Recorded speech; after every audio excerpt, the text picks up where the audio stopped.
I think you have a joke. Yeah, we moved.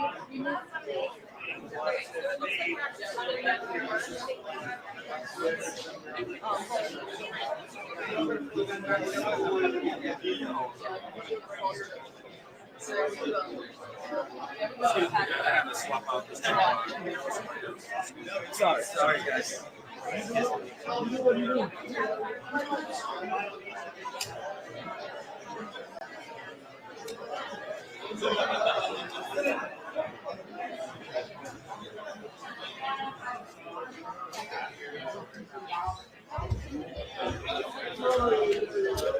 Oh, hold on. Watch out the tripod that they have.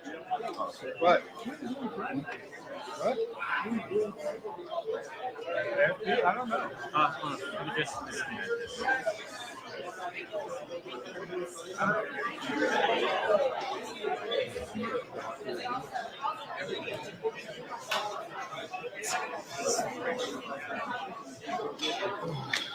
Oh, appreciate it.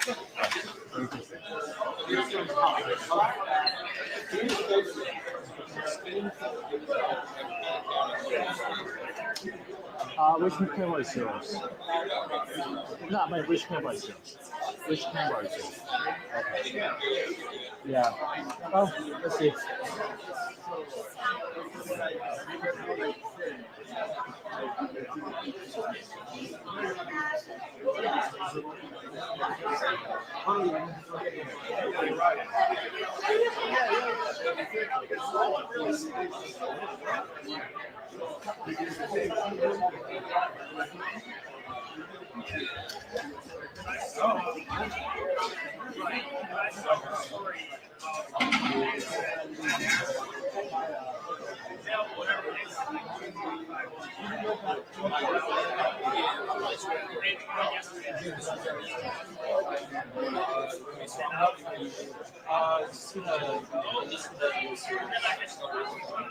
Brown wire. Brown wire. Okay.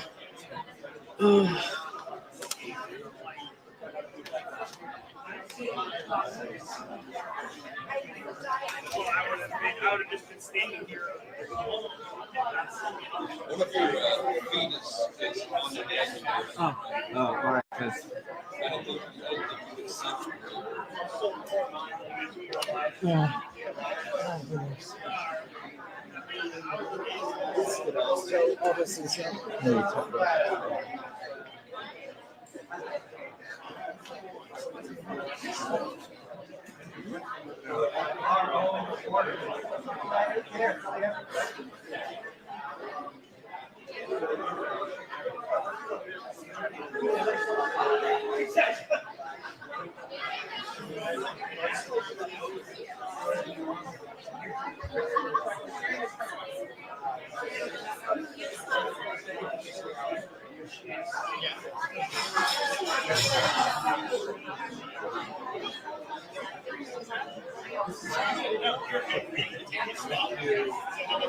Because with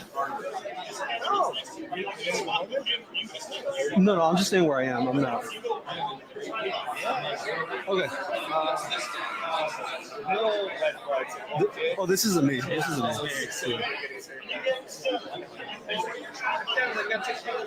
All right, I will see what I can do.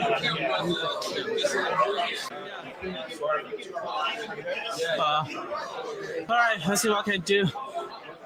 Just give me some time to settle up. Hey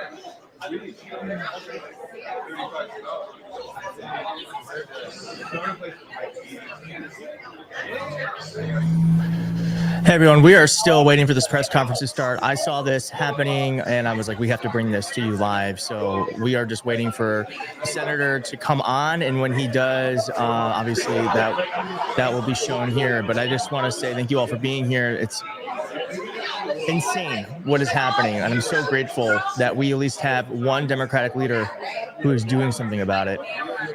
Let's get some blue hearts in the chat. I don't know where you're watching from. I'm here in Washington D.C. I'm not going to talk very long because I want to make sure that we take this live as it gets live. But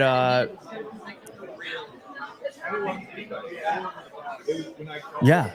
Sorry, I was reading your comments. Let's see here. We got some blue hearts watching from San Antonio. Hey, Nico, watching from Miss Winston says, yes, we need to stand together. Absolutely.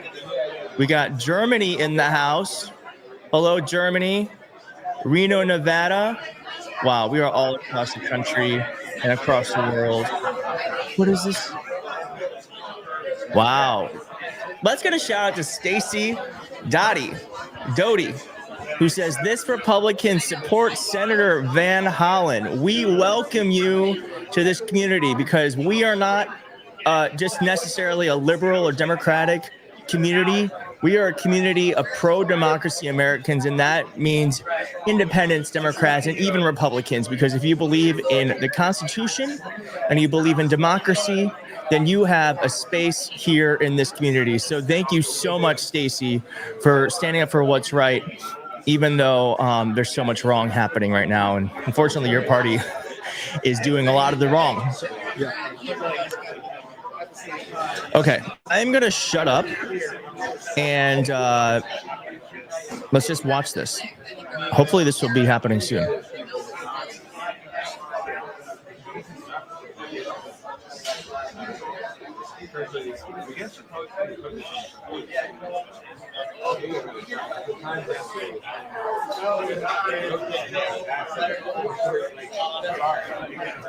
Film this from you real quick.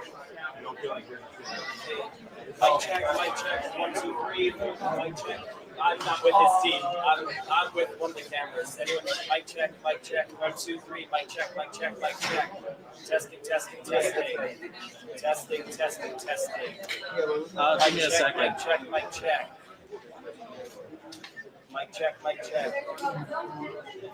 Testing. Mic check. Talk. Mic check. I'm still talking until I get thumbs up from everyone. Waiting for thumbs up from everyone. I'm almost there. Just 1 or 2 more people. Thumbs up. Green. All right, so it should be momentarily that the senator comes up here. What do you all think he's going to say? What do you think the senator is going to say? I believe this is taking place in the U.S.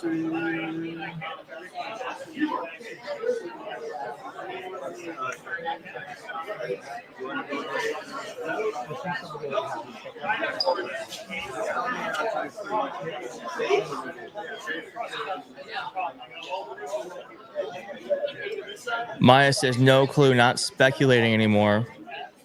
Yeah, I mean, I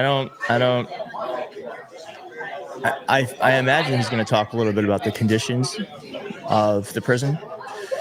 I'm glad he's alive. I don't know if you all saw the White House made a post today saying that he's never coming back home, which is them admitting that they are openly defying the Supreme Court. So they got their asses handed for that. That will probably be in a court document. Trisha says he's going to be sharing about his discussion. Absolutely. Yeah.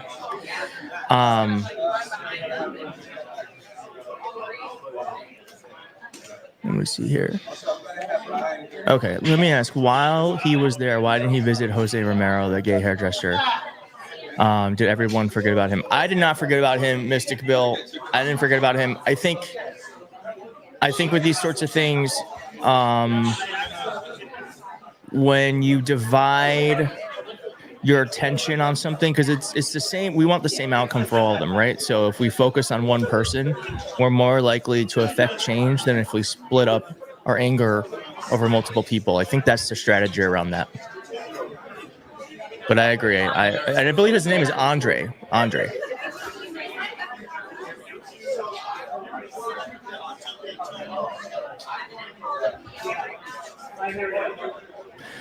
Kay says Trump is such a traitor, doing so many unlawful things. He needs to at least be thrown in jail for thwarting the courts.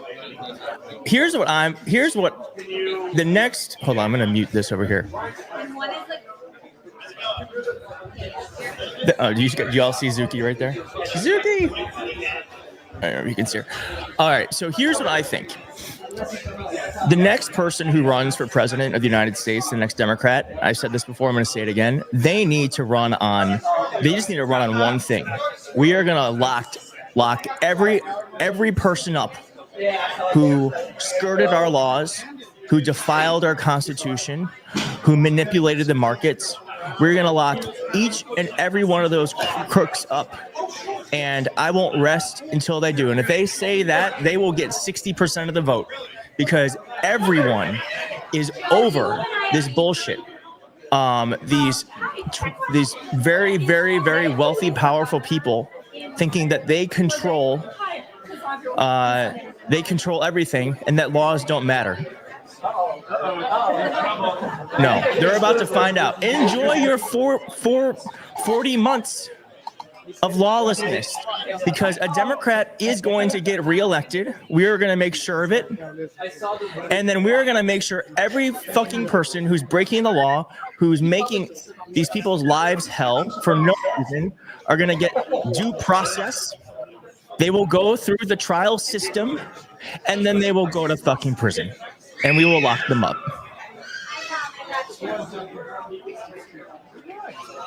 40 months. I know. It's going to be... We're here for a long time. Well, I'm glad you all agree. Yeah, 40 months of lawlessness. That's what we have signed up for. I mean, Deborah, optimism is all... That's the only choice we have. I refuse to be a nihilist. Okay, looks like it's happening now. Okay, I'm going to shut up. It looks like we've got some action here.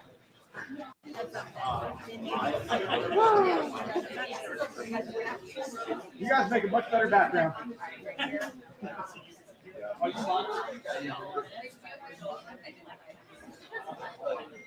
Thank you so much. Thank you.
Make sure I come out skinny, honey.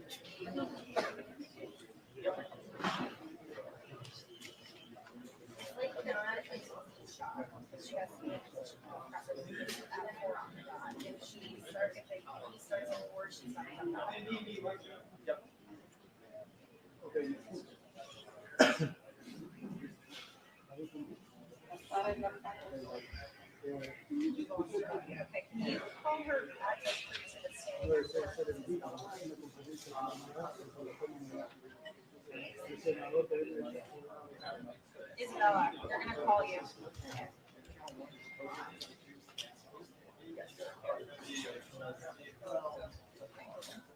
It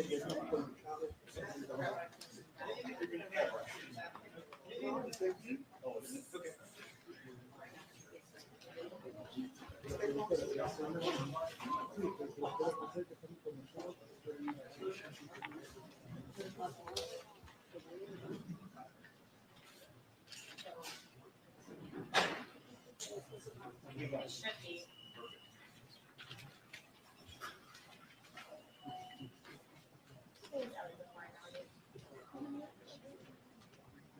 I wanted to mention you guys are still meeting around 01.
Yes.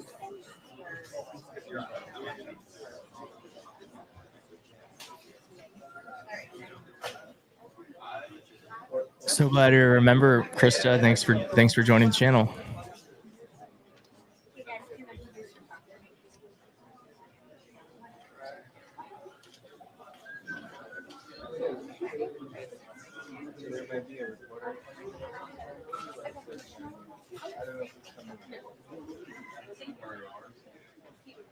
Hi, I can hear you. How are you? I'm good. We're reading from Van Hollen.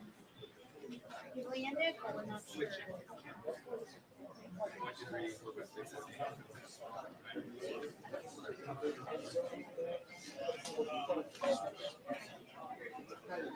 Okay, sounds good. Perfect. I'm good. How are you?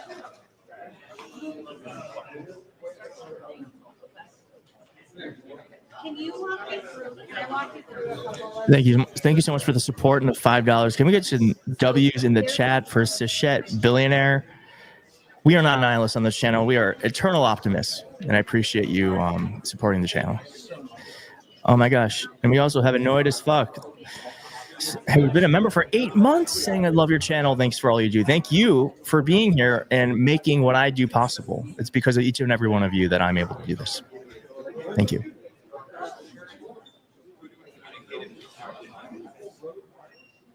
And then if he shows up.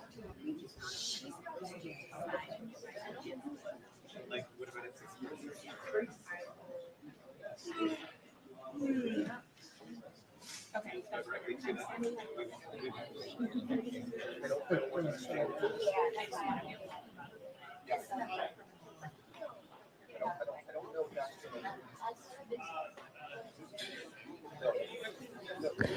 Thank you, Charlotte, for becoming a member. Thank you. If more of you do these while they're talking, I'll thank you at the end. But while we're waiting, I'm just going to thank you right now. Thanks for becoming a member, Charlotte.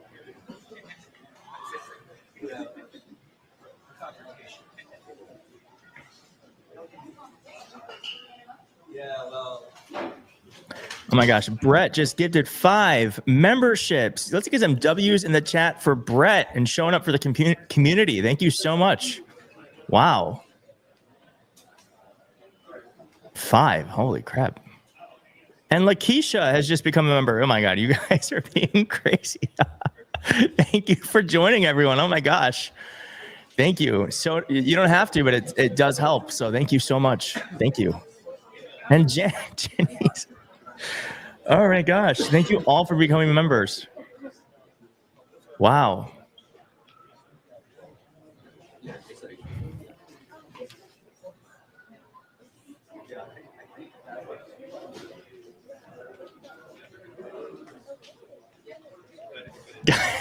Matt.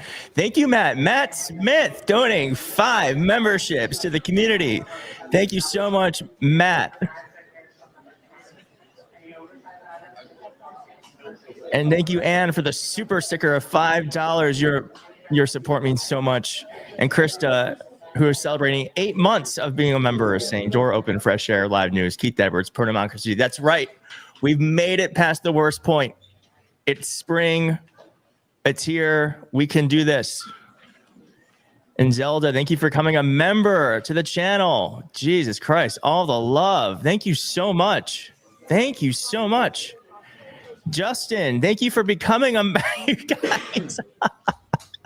There's so many of you.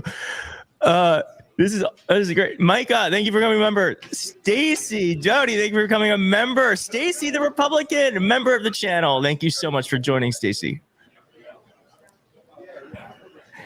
And P. Hernandez, thank you. Thank you for joining. There's so many. Joe Mackey says, keep the trash. We don't need it. I don't know what you're referring to, but I agree. If it's Republican trash, we don't need it. Simos and Jen says almost 5K people watching Center on a Friday afternoon in a non-election year. Remember 50501 for tomorrow to let our voices be heard. Yes, it's incredible. Almost 5,000 people are here just to watch a senator on a Friday afternoon. Thank you all for making this bigger than I ever thought it could be. And thank you, Jeremy, for becoming a member. And Zoe, thank you for becoming a member of the channel. Holy crap. Okay, I hope this starts up soon. What does 50501 mean? Does anyone know? Zoltan, thank you for becoming a member to the channel. And James Gray, thank you so much for the $10. Your support means so much. And Joe just donated $5 to let me know that Trump is my daddy. Well, you're an idiot if you're donating $5 to a pro-democracy channel just so you can troll me. I don't, like, what is the point of that? Well, congrats, I guess. Thanks for the $5. You're going to need that $5. Food's getting more expensive. So if there's a way, I'd like to give it back.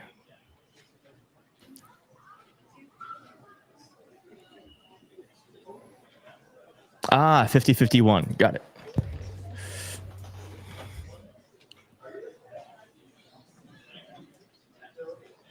50 states, 50 capitals, 1 nation. Got it. Okay.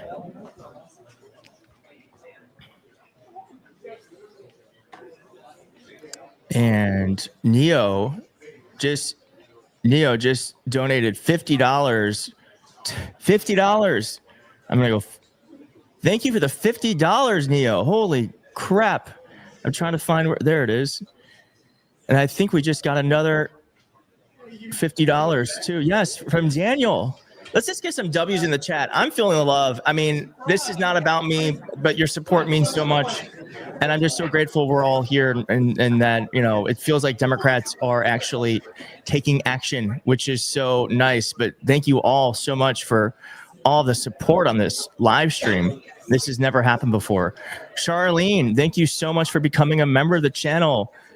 Patty Powers, thank you for the $10. Oh my gosh.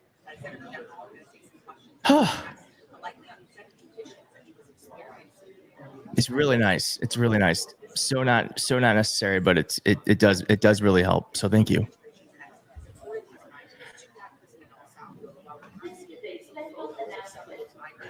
John says, Keith, you shouldn't be surprised from all the members. When you find someone who's completely focused on projecting the truth and the importance of justice and civil rights, they are impressed. Thank you, John. That means a lot. I mean, thank you. I'm just going to say thank you. Thank you. Mary Claire says, let's go. 5051. Let's join everyone. And Mama T just donated $20. Thank you so much. James here says, you are so right. We need to prosecute. Yes, we need to prosecute senators all the way down to interns who aided and abetted this BS. It's the only way the world is pressed again. Yes, absolutely. The reckoning is coming. The reckoning is coming. We are going to lock all these crooks up.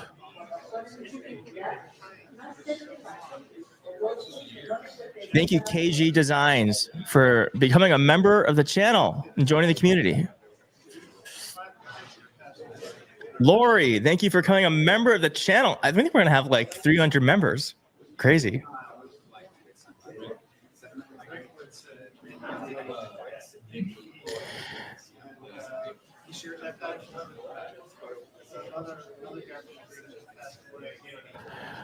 Why are they waiting for so long? I don't know. I mean, I wish it was happening right now, but I mean, I don't know. I mean, that might be. I have no idea why they're waiting. But for the senator to arrive any minute at this press conference, and this is going to be the first opportunity. Oh, that's a reporter. Him back here I feel like the audio where we're live streaming from might not be good, so I'm going to try to find another one. Specifically, what transpired in that meeting with Borrego Garcia, how it came together. T. Gray with a $20 says there should be a study on how Trump broke the brains of half of Americans. I think their brains were already broken, and Trump just took advantage of it, honestly. Now, obviously, there's still a lot of questions about what exactly transpired so that he could meet with him, what he thought of the circumstances surrounding that meeting, whether or not he has any hope that things are going to change. All right, let me see if I can find a stream, because like if we can hear the reporter, I feel like that's not going to be good audio. One second. Not going to be returned to the United States. So there's still a huge amount of questions out there, and we are waiting to see what exactly Van Hollen Let's said see here. in this press conference, and we expect that in mere moments. Casey.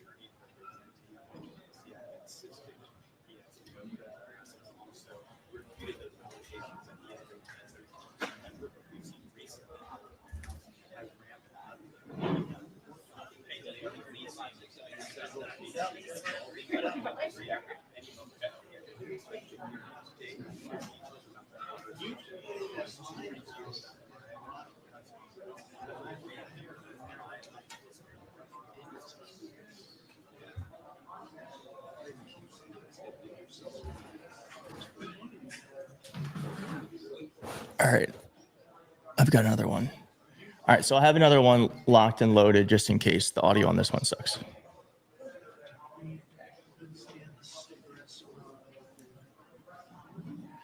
But we will see.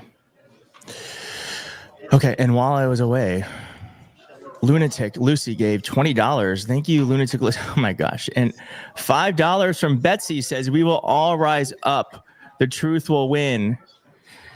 Janice says, I am broke, but I want to help the good work. Well, thank you, Janice, for the $5. It's don't donate what you can't afford, but it is appreciated. Thank you. And Peter with the $50.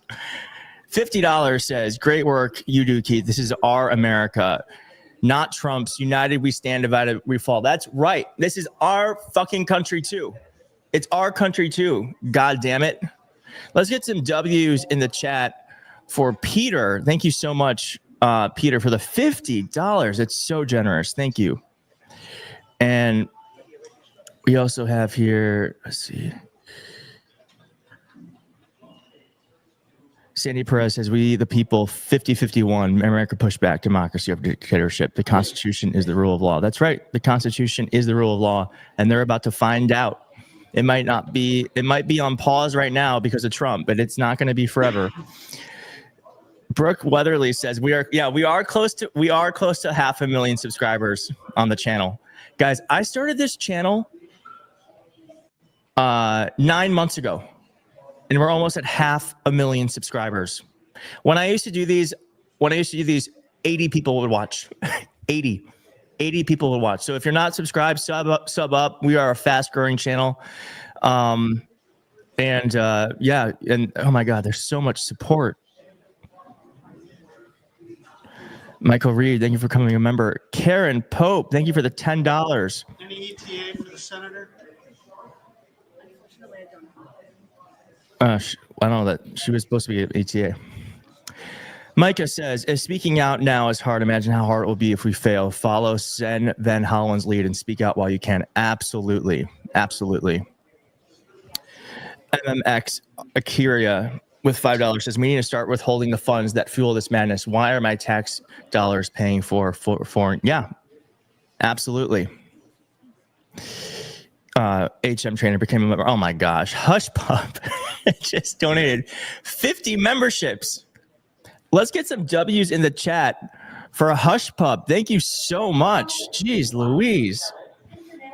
And Stephanie Meyer says, I wish this was 100 times the amount, $5 to sell. No, it's what. Thank you. Thank you for fighting for us in the kleptocratic. Thank you all. This is overwhelming. I don't thank you. All of your giving is very overwhelming and so unexpected. So thank you. And there's so many of these. It's like, Kathleen says, thank you, Keith, for always keeping us informed and being there. We all stand together during these. You guys are making me emotional. This is very nice. Okay. I noticed your authenticity and care nature. That's why I joined. Well, thank you. I mean, I do care. That's why I do this. I care deeply about what's happening. And it's just so amazing that there's a community of people who care with me.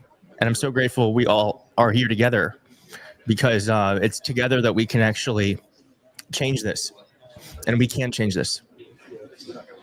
We can. Don't be a nihilist. W.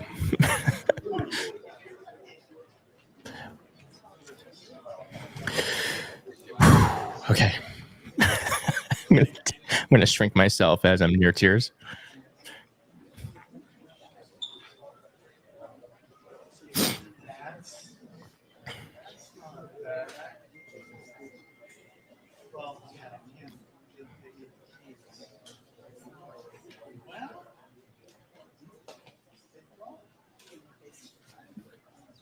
Thank you.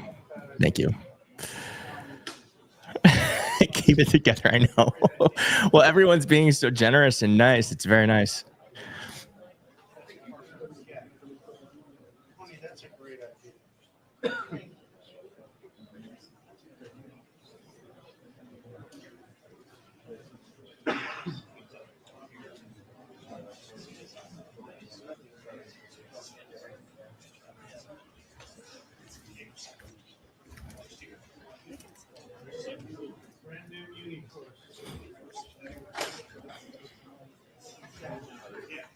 Oh my gosh. Scotty P with $2 says, this is our world too. Thanks, Keith. Thank you, Scotty. Christopher Beatty gave $20. Thank you, Christopher. John and Richard both became members. Thank you for joining up and joining the channel. Looks like we got more folks joining here, which means we probably are closer to runtime. We got some Australian dollars from down under. Thank you, Once Upon a Forest. Thank you, mate. All right. I think we're getting close here.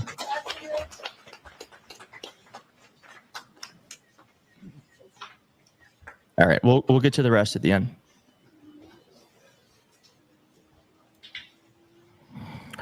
I think I'm going to switch streams because I don't think the audio on this one's good.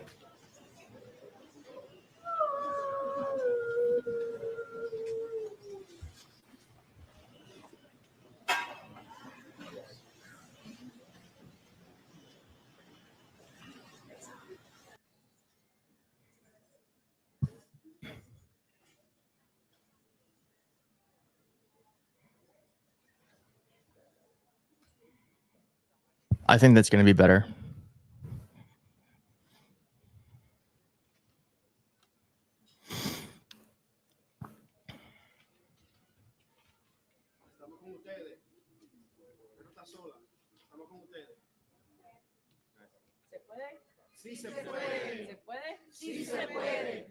No, the audio was, I think, from the camera. I don't think the audio was actually from the mics.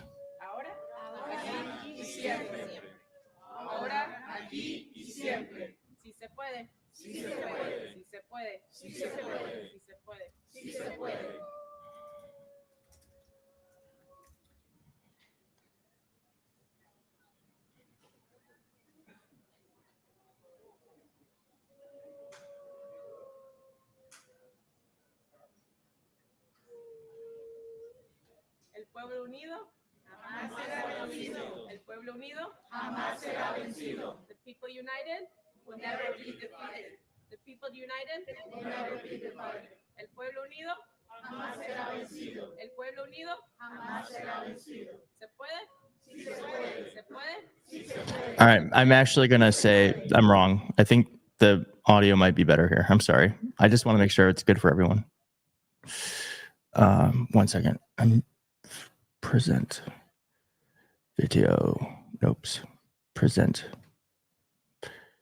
Share screen.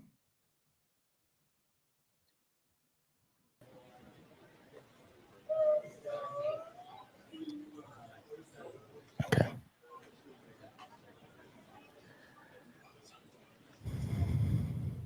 What is my nationality? Guess. El pueblo unido jamás será vencido. El pueblo unido jamás será vencido. Si se puede, si se puede. Si se puede, si se puede. The people united. Oh, here we go. Let's get some blue hearts in the chat. Let's get some blue hearts in the chat. Thank you, Senator. Si se puede, si se puede. Si se puede, si se puede. El pueblo unido jamás será vencido. El pueblo unido jamás será vencido. It's good to be home. Now we need to end the illegal abduction of Kilmar Abrego Garcia and bring him home too. We're joined by his wife, Jennifer, by his mother, Cecilia, by his brother, Cesar, and thank all of the rest of you who are joining us in solidarity with the Constitution and Kilmar. Look, I'm a little sleep deprived, and I want to be as clear as possible about what this is about and what it's not about. So I'm going to read the remarks that I wrote on the plane ride home. As the federal courts have said, we need to bring Mr. Abrego Garcia home to protect his constitutional rights to due process. And it's also important that people understand this case is not just about one man. It's about protecting the constitutional rights of everybody who resides in the United States of America. If you deny the constitutional rights of one man, you threaten the constitutional rights and due process for everyone else in America. Yes.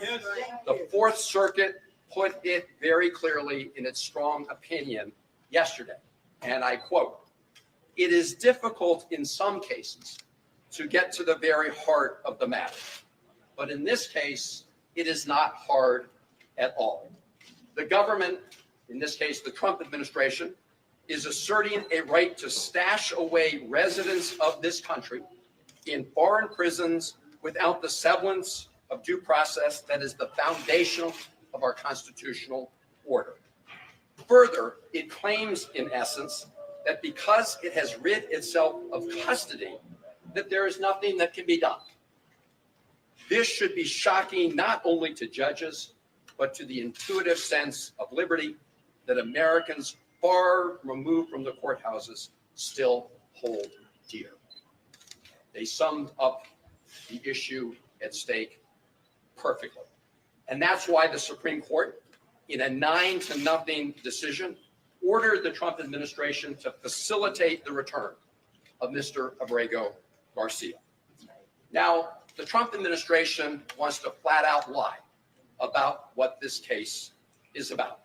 They want to change the subject. They want to make it about something else. And they are flouting the orders from the federal district court, the Fourth Circuit Court, and the Supreme Court to facilitate his return. That's why I traveled to El Salvador, leaving here on Wednesday. And I want to express my gratitude to members of my family and members of my staff who agree that we all must be prepared to take risks because of the current risk to our Constitution itself. In addition to having a variety of discussions on bilateral issues between the United States and El Salvador, I had two main goals. One was to urge the government of El Salvador not to be complicit in the illegal abduction and detention of Mr. Abrego Garcia and to release him. I made that request directly to the vice president of El Salvador. The president was out of country at the time, and I previously reported on that conversation. My principal mission was to meet with Kilmar Abrego Garcia. I told his wife Jennifer and his family that I would do everything in my power to make that happen. And last night at about 6:40 p.m. El Salvador time, 8:45 p.m. here on the East Coast, I called Jennifer to tell her that I had met with Kilmar. And I told her what he said to me, which was first and foremost that he missed her and his family. And as he said that, you could see a tear down his cheek.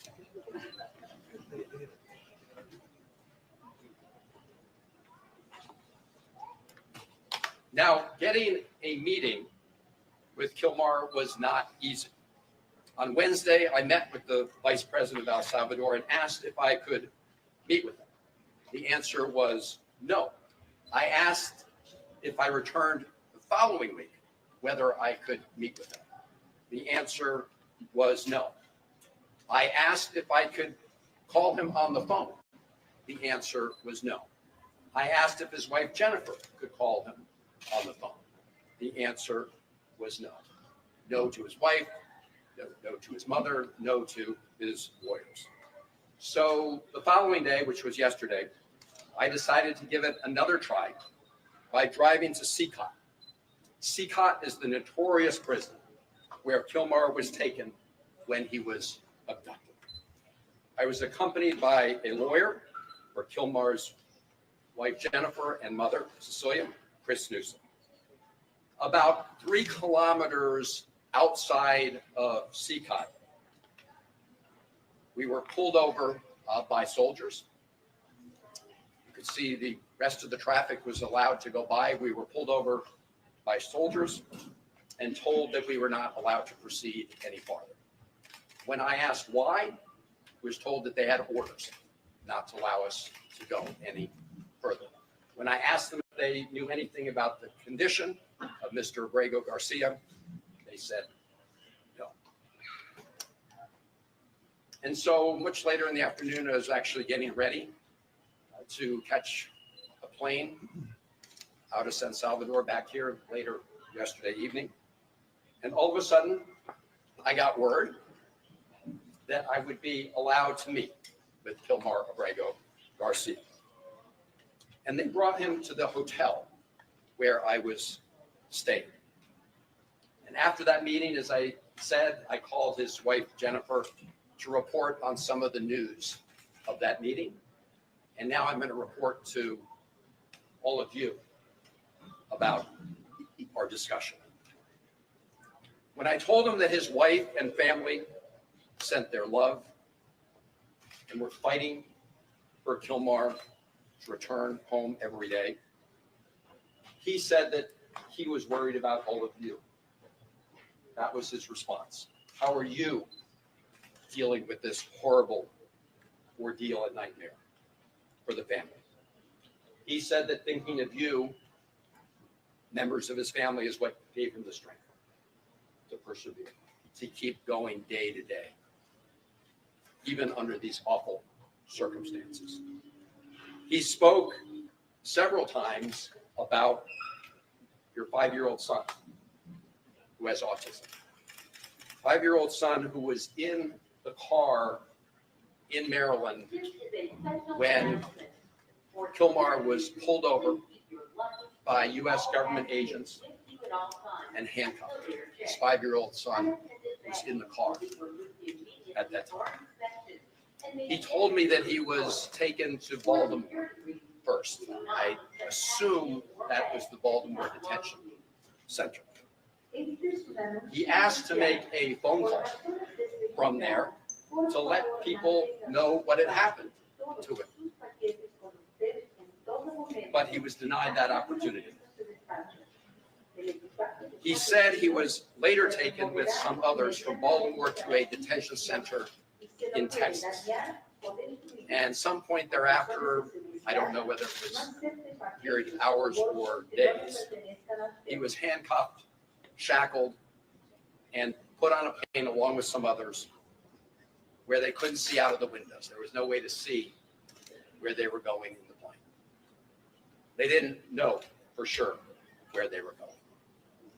They landed in El Salvador, and he was taken to Sikhat prison.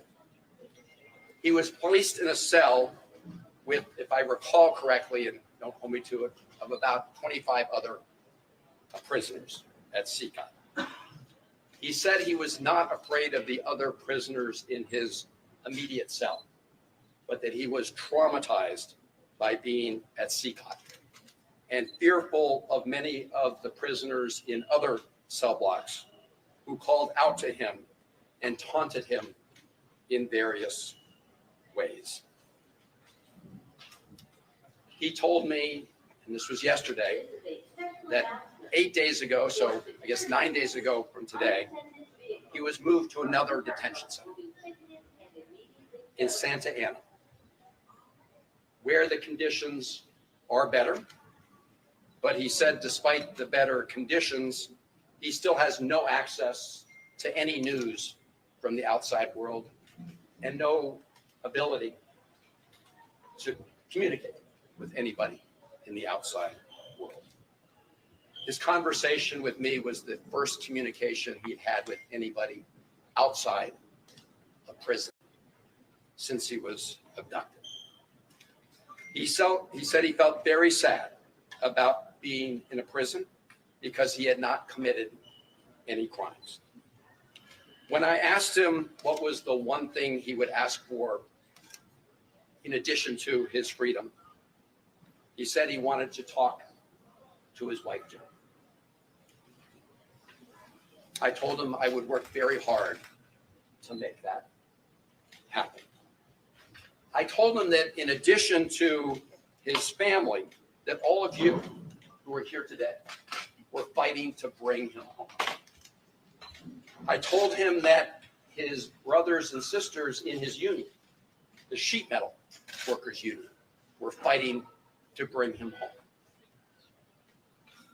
That brought a smile to his face.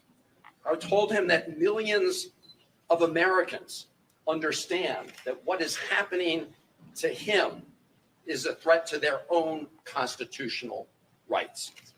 I told him about the decisions of the federal courts, the district court, the Fourth Circuit Court, the Supreme Court. And I think that in addition to knowing that his family was fighting for him, all of that gave him strength. The fact that all of you here were fighting for him. I want to say something about the Trump administration's efforts to change the conversation about what this case is about. This case is about upholding constitutional rights for Abrego Garcia and for every American. The President Trump and the Trump administration wants to say that those who are fighting to stand up for our Constitution don't want to fight gang violence. That is an outright lie. That is a big, big lie. I, for one, have been fighting against transnational gang violence, especially MS-13, for over 20 years, probably for longer than Donald Trump ever uttered those words, MS-13.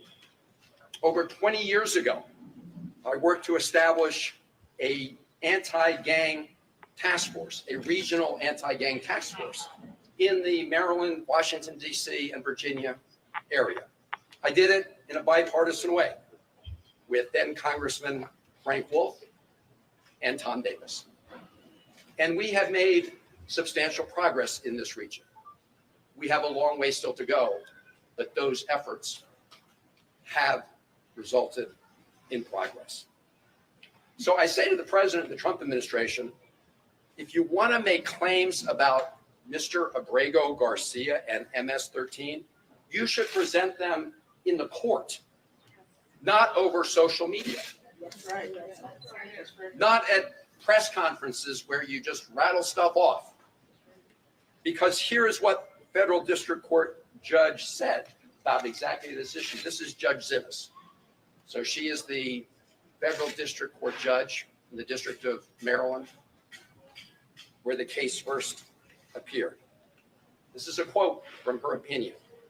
Defendants, and in this case, this is the Trump administration she's referring to, have offered no evidence linking Abrego Garcia to MS-13 or any terrorist activity. And vague allegations of gang association alone do not supersede the express protections offered under the INA, unquote.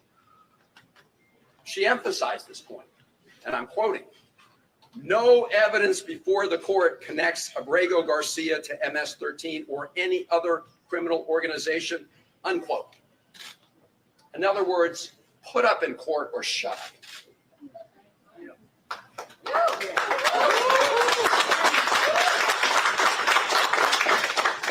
What the Trump administration did admit in court was that Kilmar Abrego Garcia has been mistakenly detained. They called it a, quote, administrative error, unquote. An administrative error that has resulted in him being abducted off the streets of Maryland and put into prison in El Salvador. That has deprived him of his personal freedom and liberty. But rather than fix this grievous error that they agreed had been made in court, what did the Trump administration do? They upbraided and fired the lawyer who told the truth to the court. That's what they did. They didn't fix the error. They fired the lawyer who told the truth about this awful, egregious mistake. And now, despite the fact that the Supreme Court has ordered the Trump administration to fix that error, and that has deprived Mr. Abrego Garcia of his liberty, they are flaunting, the administration, the Trump are flaunting the court order to facilitate its return. And the government of El Salvador is complicit in that illegal scheme. Yes. So we need to hold both of them accountable, and we can talk more about how to do that. But as I said at the beginning, this case is not only about one man, as important as that is. It is about protecting fundamental freedoms and the fundamental principle in the Constitution for due process that protects everybody who resides in America. This should not be an issue for Republicans or Democrats. This is an issue for every American who cares about our Constitution, who cares about personal liberty, who cares about due process, and who cares about what makes America so different, which is adherence to all of those things. This is an American issue. Now I just want to take a moment. I hadn't planned to do this, but as I was landing on the airplane, I got a transcript of some questions President Trump was asked at the White House today about what I would call Margarita Gate. I don't know if you guys have been following this, but President Bukele, after I met with Kilmar, did this tweet showing us at a table with these two glasses. So here's what happened.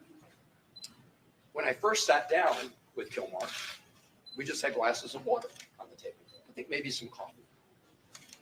And as we were talking, one of the government people came over and deposited two other glasses on the table with ice, and I don't know if it was salt or sugar around the top, but they look like margaritas. And if you look at the one they put in front of Kilmar, it actually had a little less liquid than the one in front of me, to try to make it look, I assume, like he drank out of it.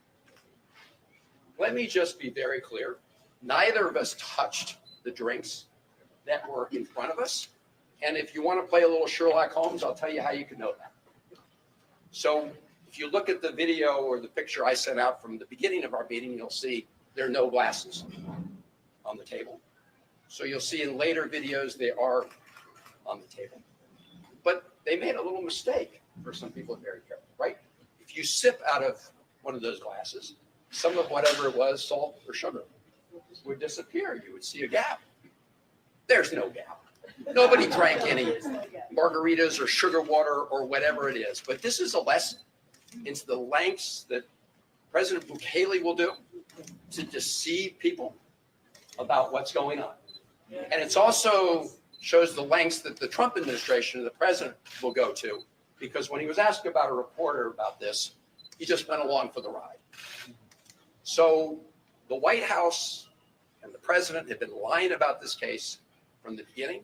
They've been trying to change the subject from the beginning. As I said, and the courts have said, from the Supreme Court to the Fourth Circuit to the District Court, what this is about is adhering to the Constitution, to the right of due process. And that's why we say, bring Kilmar home, so he can be afforded his rights under the Constitution. That's what this is about.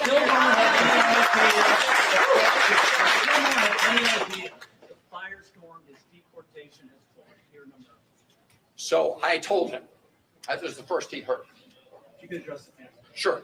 The first he heard is that after I told him that his family was fighting for him, I told him everybody else that was fighting for him, including his union members, but also people from across Maryland, in fact, across the country, who recognize that depriving Kilmar of his constitutional rights is a threat to everybody who resides in America. He had not heard that.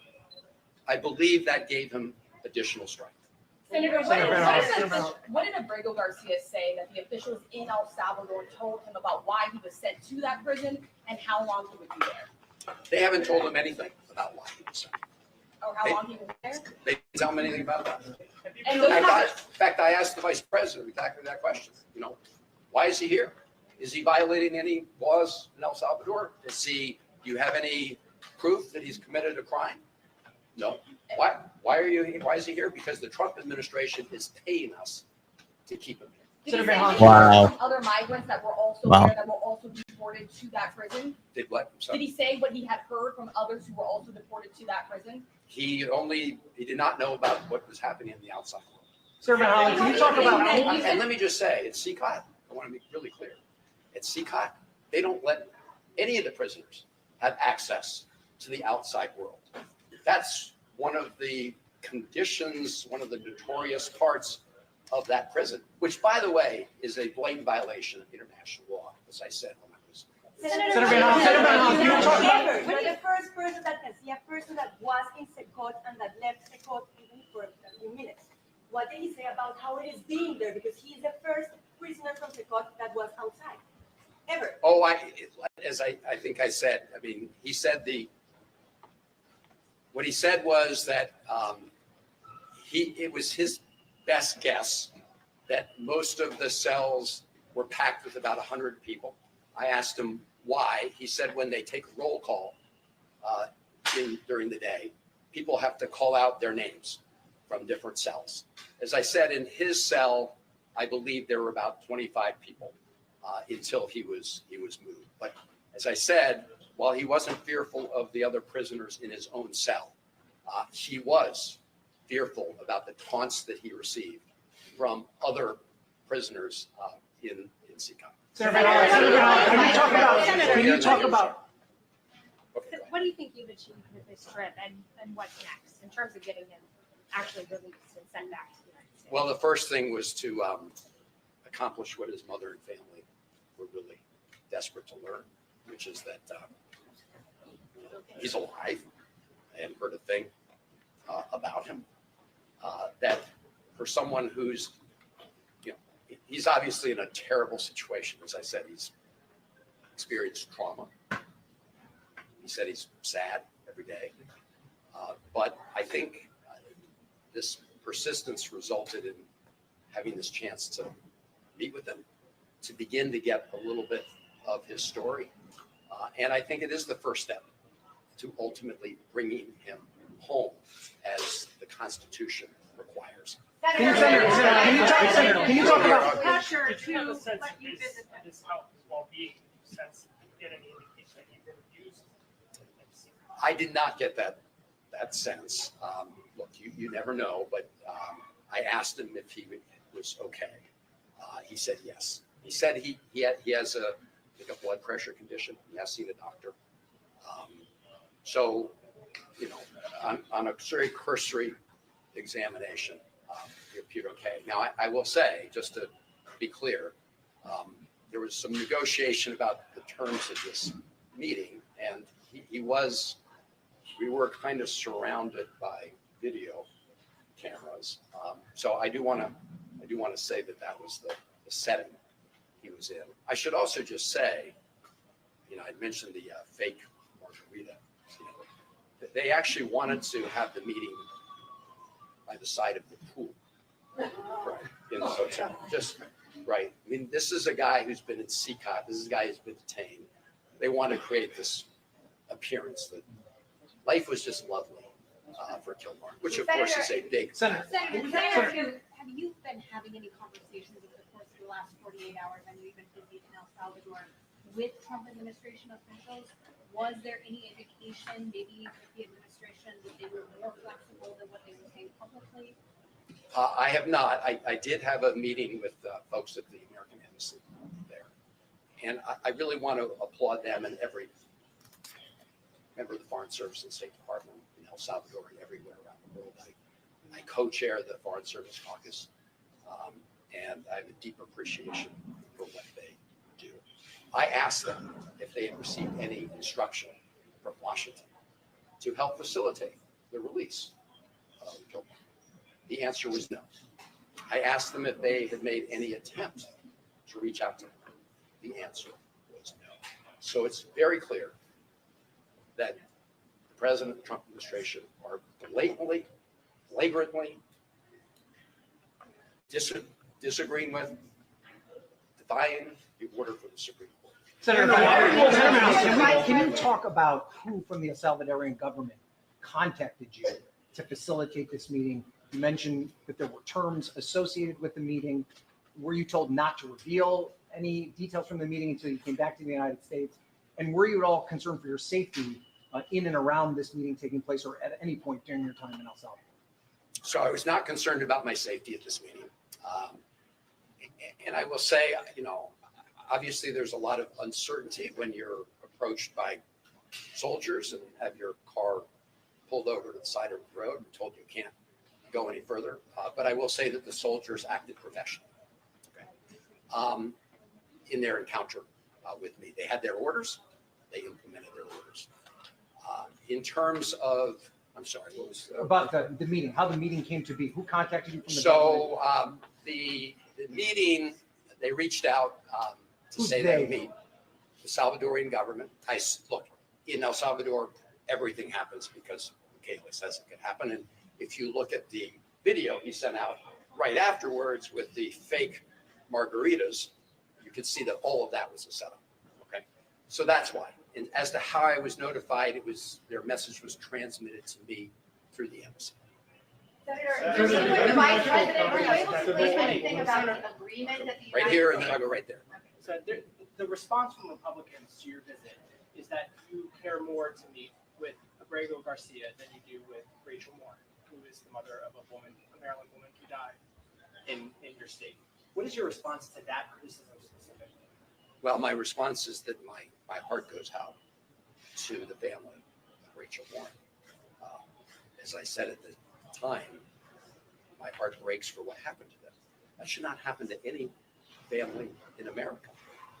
And I'm very glad that a court of law convicted her killer and is going to punish her killer in a court of law. The reason we have courts of law are to punish the guilty, but also to make sure that those who have not committed crimes are not found guilty and arbitrarily detained. In other words, everybody has due process. So the effort by the Trump administration to try to conflate these two issues goes to the heart of what I was just talking about, their effort to change the subject. But again, to the to the Morin family, we have 3 children. I cannot imagine losing a child in the heartbreak that loss, and it should not happen. And my heart breaks for everybody in Maryland or America who has lost a loved one to violence, regardless of the perpetrator. Senator, in your meeting with the Vice President, were you able to glean any information about the United States agreement with El Salvador related to the detention facility, the terms, how much we pay, if the government has any say whatsoever what happens inside directly? So I didn't learn that directly from the Vice President, but I have learned about the commitments that have been made. So the Trump administration has promised to pay El Salvador $15 million to detain these prisoners, including the illegally abducted Kumar.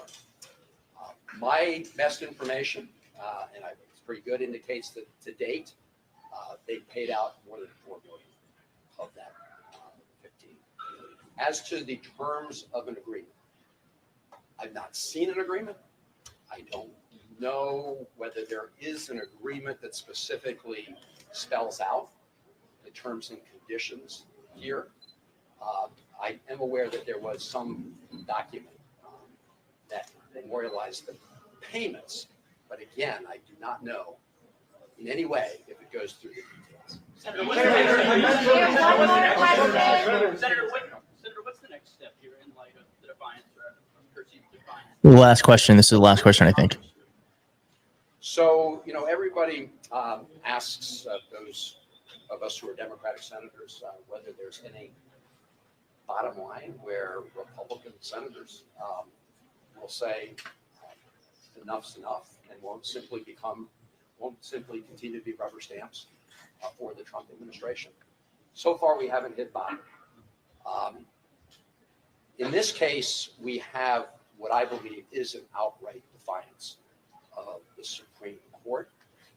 People still may want to hang their hat on the fact that it hasn't been completely adjudicated. As you know, the federal district court judge has ordered depositions of the administration officials.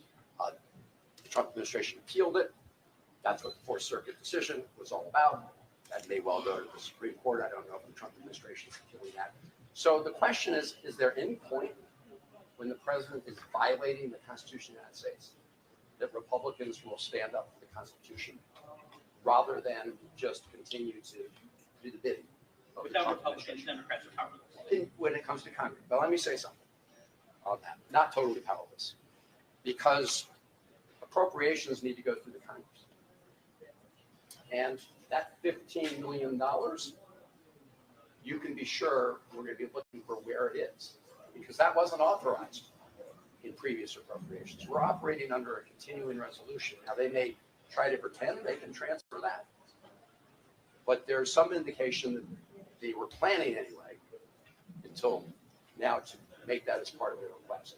And you can be sure that I won't support the use of one penny of taxpayer dollars to keep Abrego Garcia illegally detained in El Salvador. And so as part of that process, yes, Democrats, at least in the Senate, have some sway. Now, I will say, I want to say something about the government of El Salvador. They are making a huge mistake. They want to brand themselves as a country for technology. The president said, Bitcoin is legal tender. But now what they're branding themselves as the place for these huge prisons where people who are illegally abducted are warehoused. That is not a good look. There are also other things Americans can do with respect to economic pressure on El Salvador. People can stop traveling there. Actually, tourism's been going up. They can stop traveling. There may be states that decide, they don't want any of their pension funds invested in companies that invest in a place like El Salvador. So there are many things that can be done. And I just urge the president of El Salvador, the vice president of El Salvador, to rethink whether they want to become the place that just gets paid off for being complicit in this illegal scheme.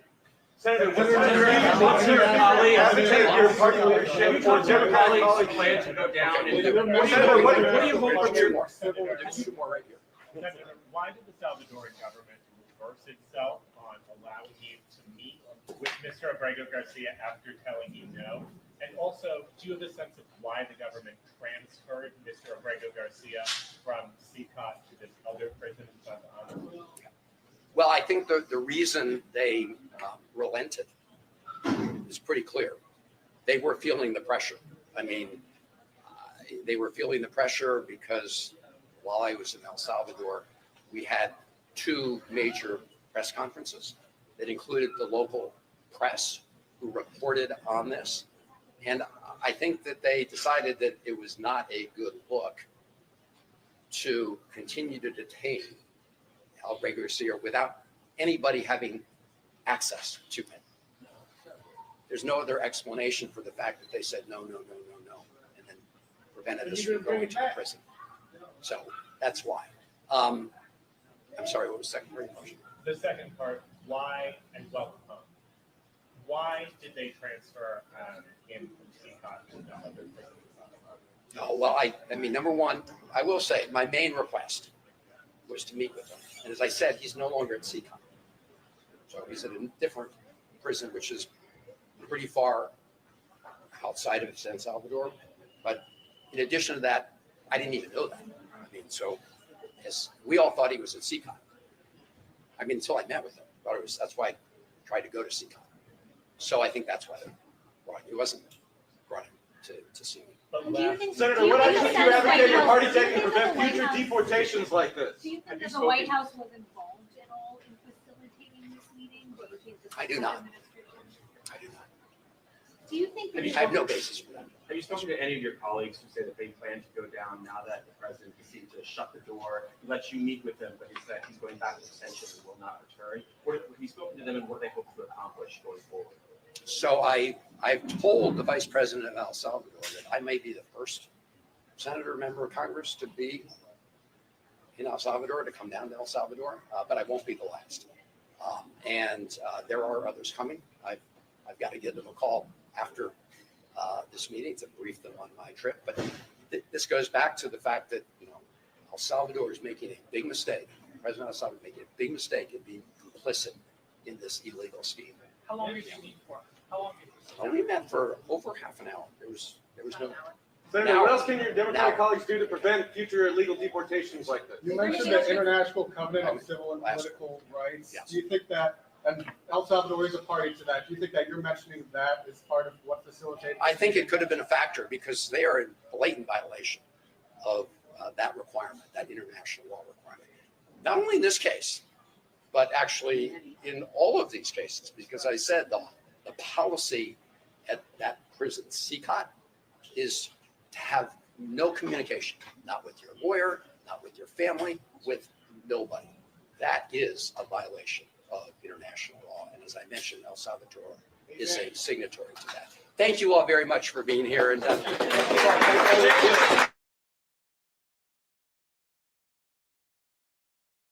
All right. Thank you so much to Chris Van Hollen for doing that. Let's get some blue hearts in the chat. Let's keep the energy up because this is what fighting looks like. This is what it looks like to defend the Constitution, to defend the rights of the lowest, not the lowest, but like the most vulnerable among us.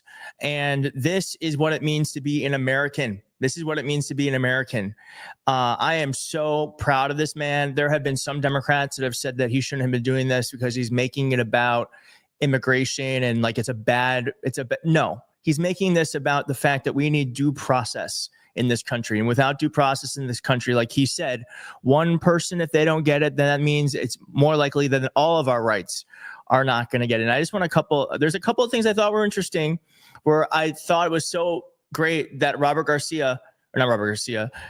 Garcia said that when asked what he wanted, he would just want to know how his family was doing, how they were handling it.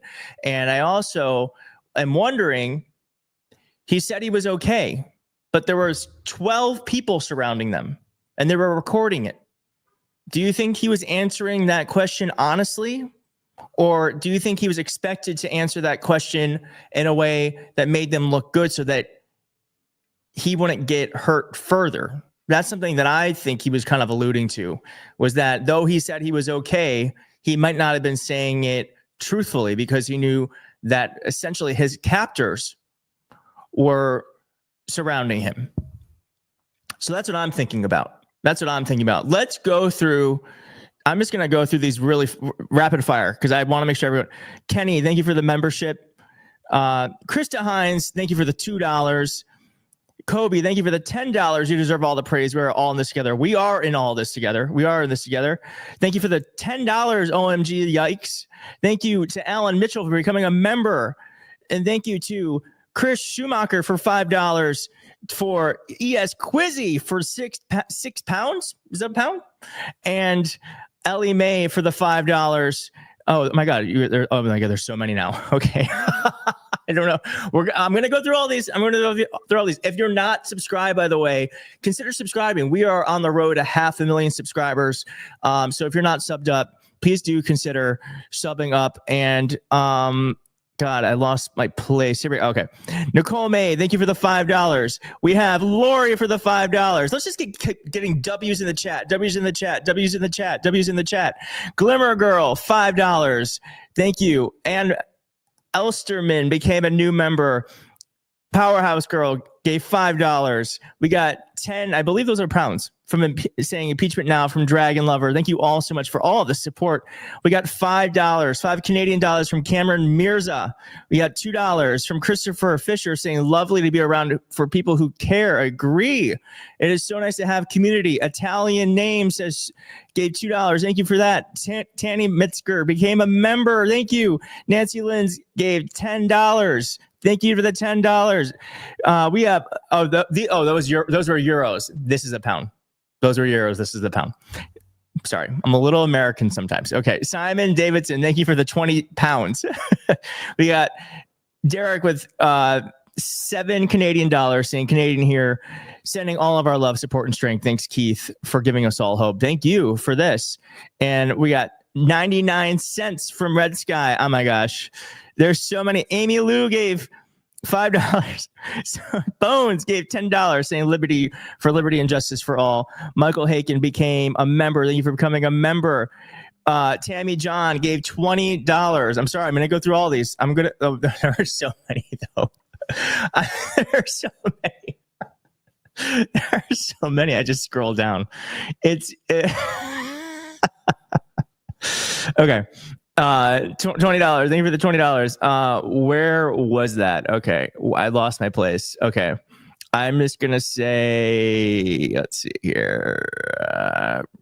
Ann Shear gave 5 gift memberships. Jean gave $10. Emma Sparks gave $10. Thank you. Lynn Ray gave $3.49 New Zealand dollars. Is that what you call them? Anika gave 50, I believe. I don't know what that is, but thank you for thank you from Kath for $10. Grace gave $20. Thank you, Grace. KS gave $20. Thank you so much for the support. Lisa Nanabear became a member, and we have Demetrius with the $5. Thank you for that. And Chucky's mom, $10. There's one more. Galactic Moth became a member, and then there's one more. Randy Jean gave $10. Okay, that was so long. I'm so sorry, but I want to make sure everyone gets acknowledged because it means so much that you support this channel. I want to support you. So thank you all for all that. W's in the chat. Thank you all so much. And I just so you know, we do a live stream. We have a live show every Tuesday and Friday, which means that we have one today. And I want to just give you a quick overview on what this live show is going to be about today, because it's at 7:00 today. And if you want to watch, I would, let's remove that. Okay. So, Masan Madawi, you might have seen this of him getting arrested when he was on the final stages of becoming a U.S. citizen. He's a Columbia student. He was illegally detained. And we are actually going to have on the show today, we are going to have his friend talking about what happened to his friend and, really covering the stuff that the legacy media refuses to talk about. This is a Palestinian student who believed in empathy for all individuals, all people. He's a Buddhist, and the fact that he's being detained, like Chris Von Hollen said about Garcia, this is the same thing. We have to have due process. And so I'm really grateful that his friend is going to be coming on the show tonight to talk about his story. And that is at 7:00 Eastern tonight. I do have to go because we are going to do we have to do pre-production and get the show ready. So I do hope I'll see you back later. We did this kind of impromptu because you saw the senator was speaking. I want to bring it to you. But we will be at 7:00 tonight for our show. Thank you all so much for the love and support. Again, it means so much. And oh my God, I think there's more I think there's more now, or oh no. Oh yes. So Justin, thank you for the $10. And thank you for the $5 sub Comante, who says this land is your land and this land is my land, from California to New York Island. Yes, great song. And to $10 from N. Thank you all so much. This has been one of the most supportive live streams I've ever done. It means the world. Thank you all for being here. I will see you tonight at 7 p.m. Eastern, where I hope you join us for what I hope is going to be a great show and a great interview. And I will see you all soon. Thank you. Bye-bye.